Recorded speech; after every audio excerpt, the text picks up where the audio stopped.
Assalamualaikum warahmatullahi wabarakatuh. Waalaikumsalam warahmatullahi Alhamdulillahirabbil wabarakatuh. alamin wassalatu wassalamu ala asrofil anbiya'i wal mursalin wa ala alihi wa ashabi rasulillahi ajmain. Amma ba'du. Syukur kita kehadirat Allah Subhanahu wa taala atas limpahan rahmatnya serta karunia-Nya kita masih bisa berkuliah dalam keadaan sehat walafiat. Selawat berangkaikan salam marilah kita hadiahkan kepada junjungan Nabi besar Nabi Muhammad sallallahu alaihi wasallam. Allahumma sholli wa sallim wa barik alaihi. Semoga dengan memperbanyak salawat kepadanya kita mendapatkan syafaatnya di yaumil akhir kelak nanti. Amin amin ya rabbal alamin. Baik, di sini saya dari kelompok 4 yang mana makalah pada hari ini yaitu Farhan Aldi Siaran, Farhan Ramadan, Muhammad Rasdiansyah, serta Nugroh Wahyu Perdana. Adapun judul materi kami pada hari ini yaitu Rencana Strategis Kecamatan Medan Perjuangan. Selanjutnya, bab pertama, pendahuluan. Ada latar belakang dan maksud dan tujuan. Selanjutnya, latar belakang. Berdasarkan Undang-Undang Nomor 32 tahun 2004 tentang pemerintahan daerah, setiap satuan kerja perangkat daerah SKPD di lingkungan pemerintahan Kota Medan perlu menyusun rencana strategis. SKPD Peraturan Menteri Dalam Negeri Nomor 86 tahun 2017 tentang tata cara perencanaan, pengendalian dan evaluasi pembangunan daerah. Tata cara evaluasi rencana peraturan daerah tentang rencana pembangunan jangka panjang dan jangka menengah, serta tata cara perubahan rencana pembangunan jangka panjang daerah, rencana pembangunan jangka menengah daerah, dan rencana kerja pemerintahan daerah dan peraturan pemerintah nomor 8 tahun 2008 pasal 2 tentang perencanaan pembangunan daerah merupakan suatu kesatuan dan sistem perencanaan pembangunan daerah. Kecamatan Medan Perjuangan selaku SKPD mempunyai kewenangan mengelola sumber daya dan melaksanakan perencanaan pembangunan daerah untuk merumuskan strategi, kebijakan, program, dan kegiatan pembangunan yang bersifat jangka menengah 5 tahun, jangka pendek 1 tahun. Selanjutnya,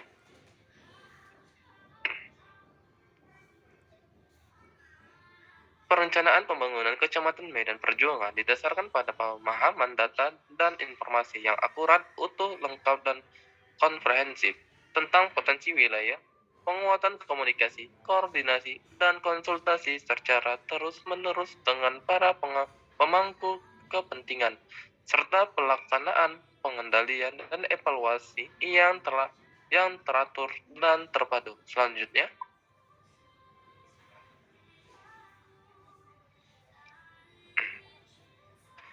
adapun maksud dan tujuan. Maksudnya yaitu penyusunan dokumen rencana strategis Kecamatan Medan Perjuangan tahun 2022 sampai dengan 2027 merupakan dokumen perencanaan satuan kerja perangkat daerah untuk 5 tahun ke depan dalam rangka mengoptimalkan pencapaian visi, misi, tujuan, dan sasaran strategis atau kebijakan umum serta tahapan program kegiatan yang akan dicapai dalam rangka penyelenggaraan pembangunan dan di Kecamatan Medan Perjuangan yang mendasarkan pada RPJMD Pemerintahan Kota Medan tahun 2022 sampai dengan 2027 di bidang pelayanan kepada masyarakat disusun sesuai dengan kebutuhan masyarakat. Selanjutnya, adapun tujuannya yaitu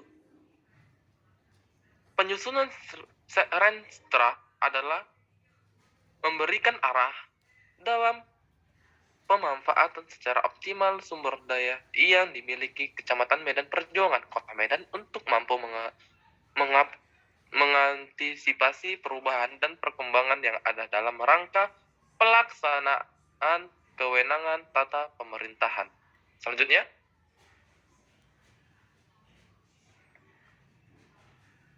visi, misi, dan tujuan akan dilanjutkan kepada Saudara Nugroh Wahyu Perdana.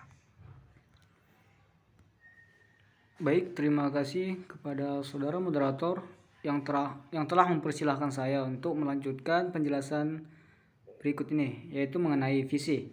Nah, adapun visi pembangunan kota 5 tahun ke depan dari tahun 2022 hingga 2027 adalah terwujudnya masyarakat Kota Medan yang berkah, maju, dan kondusif. Adapun modal dasar untuk mewujudkan visi pembangunan kota dimaksud adalah dukungan. Yang pertama, sosial kapital, yaitu modal untuk pembangunan yang berbentuk interaksi antar manusia yang bersifat positif.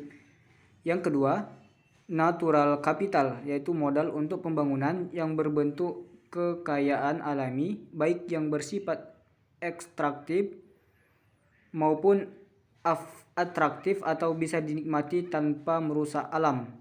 Yang ketiga yaitu human-made capital, modal untuk pembangunan yang ditimbulkan dari adanya hasil kreasi manusia. Dan yang keempat yaitu economic atau financial capital, modal untuk pembangunan yang berbentuk finansial. Dan yang terakhir yaitu mengenai human capital, yaitu modal untuk pembangunan yang berada dalam diri manusia atau kualitas dan kuantitas manusia atau angkatan kerja. Next. Nah, adapun misi yaitu mengenai pembangunan kota 2022 sampai dengan 2027 berdasarkan gambaran dan harapan terwujudnya masyarakat Kota Medan yang berkah, maju, dan kondusif. Maka ditetapkan misi pembangunan kota tahun 2022 hingga tahun 2027 sebagai berikut. Yang pertama, Medan berkah. Yang kedua, Medan maju. Yang ketiga, Medan bersih. Yang keempat, Medan membangun. Dan yang kelima yaitu Medan kondusif, inovatif, dan beridentitas. Selanjutnya, nah, mengenai tujuan, adapun perumusan tujuan dalam perencanaan strategis Kecamatan Medan Perjuangan adalah sebagai berikut. Yang pertama yaitu mewujudkan birokrasi kecamatan dan kelurahan yang melayani. Yang kedua, meningkatkannya ketentraman dan ketertiban umum di kecamatan.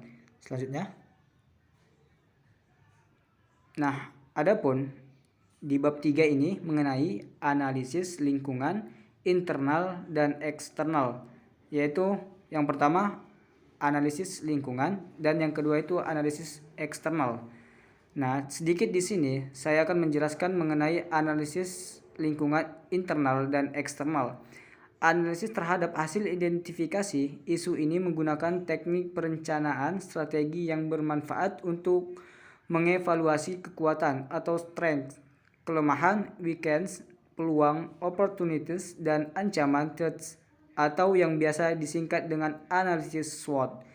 Analisis ini didasarkan pada logika yang dapat memaksimalkan kekuatan strike dan peluang opportunity, namun secara bersamaan dapat meminimalkan kelemahan, weakness, dan ancaman.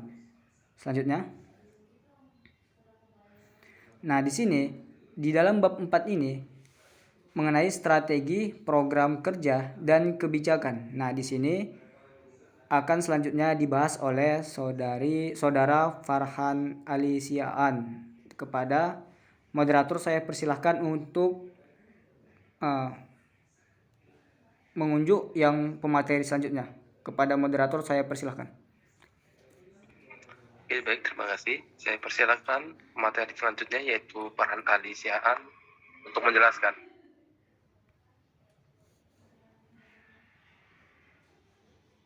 Baik, terima kasih kepada moderator yang telah memberikan saya waktu untuk menjelaskan materi kita berikutnya.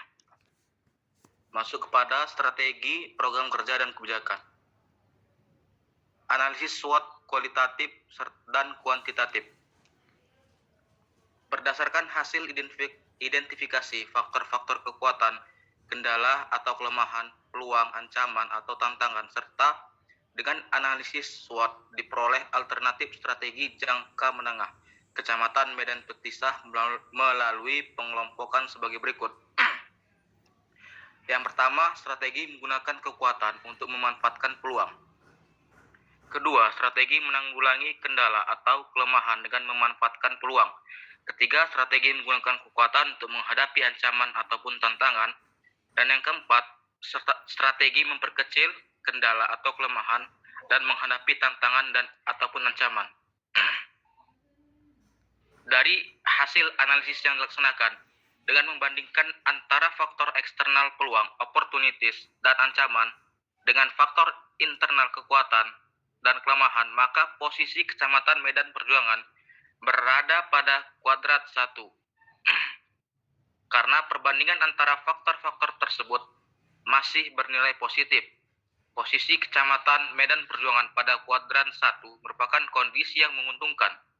Karena Kecamatan Medan Perjuangan memiliki peluang dan kekuatan sehingga dapat memanfaatkan peluang yang ada. Next.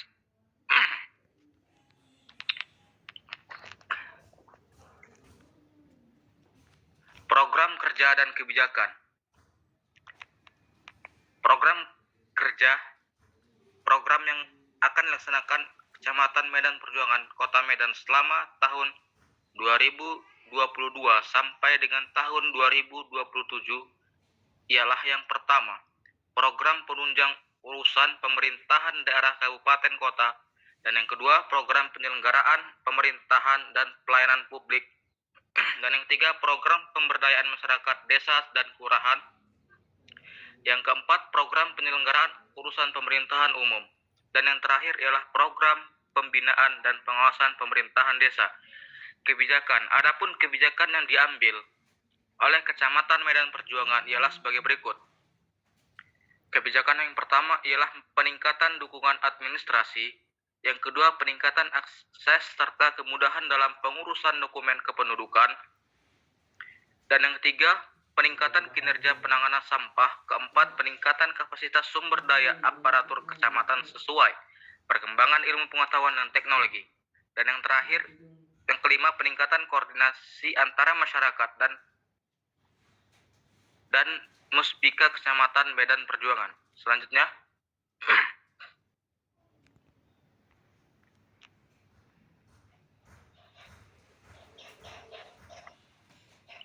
baik, di sini akan dilanjutkan oleh saudara kita Muhammad Farhan Ramadan. Pada moderator saya kembalikan.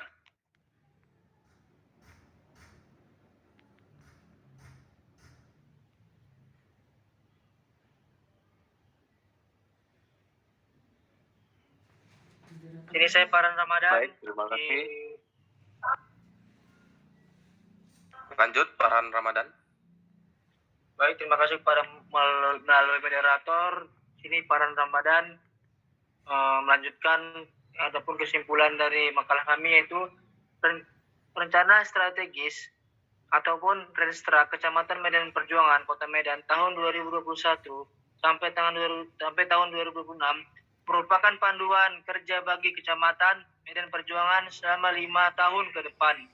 Rancang strategis ini disusun berdasarkan kebijakan kepala daerah terpilih yang direncanakan dan dilaksanakan dalam rangka mendukung pencapaian program kepala daerah. Mendasarkan pada hal tersebut, pelaksanaan rencana strategis Kecamatan Medan Perjuangan Kota Medan tahun 2021 sampai tahun 2026 sangat penting mendukung pencapaian tujuan perencanaan pembangunan selama dalam 5 tahun ke depannya. Penyusunan perencanaan pembangunan yang berkualitaskan menopang dalam mewujudkan pembangunan yang berkualitas, terutama dalam mencapai visi misi Kota Medan, visinya yaitu Kota Medan mewujudkan masyarakat Kota Medan yang berkah, maju dan kondusif. Next. Terima kasih. Saya kembalikan kepada moderator. Oke, baik. Terima kasih kepada rekan-rekan pemakalah yang mana telah menjelaskan pada makalah pada hari ini. Kami atau saya, perwakilan dari makalah, mengucapkan mohon maaf apabila ada tutur kata kami yang salah, mohon dimaafkan. Pada Allah saya mohon ampun. Wabillahi taufiq wal hidayah. Wassalamualaikum warahmatullahi wabarakatuh. Waalaikumsalam Waalaikumsalam warahmatullahi wabarakatuh.